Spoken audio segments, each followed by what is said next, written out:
Leo tunafanya mazoezi yetu ya mwisho Dar es Salaam, Tanzania, tukijiandaa na safari yetu ya kuelekea Eswatini ambapo tunakwenda kucheza ligi ya mabingwa barani Afrika, ambapo kikosi kinataraji kuondoka kesho siku ya Alhamis majira ya saa 4 asubuhi. Tutaondoka hapa na shirika la ndege la Tanzania, Air Tanzania, mpaka Johannesburg.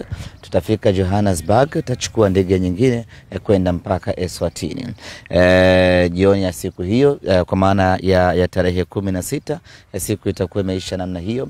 Tarehe 17 tutafanya mazoezi Eswatini, 18 mazoezi Eswatini, na tarehe 19 itakuwa ndio siku ya mchezo wetu dhidi ya Nsingizini Hotspurs. Kwa jumla ni kwamba maandalizi yanakwenda vizuri, ama yamekwenda vizuri sana. Baada ya kucheza mchezo wetu wa mwisho wa ligi kuu ya NBC dhidi ya Namungo, wachezaji wengine wakaenda kwenye timu ya taifa ya Tanzania.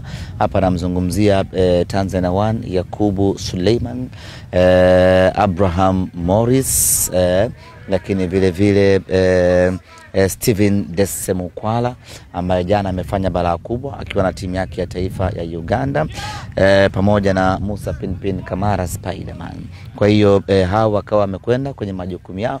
Wengine wachezaji wote waliosalia takriban 27 wakabakia Dar es Salaam kuendelea na programu ya mazoezi chini ya meneja Dimitar Pantev.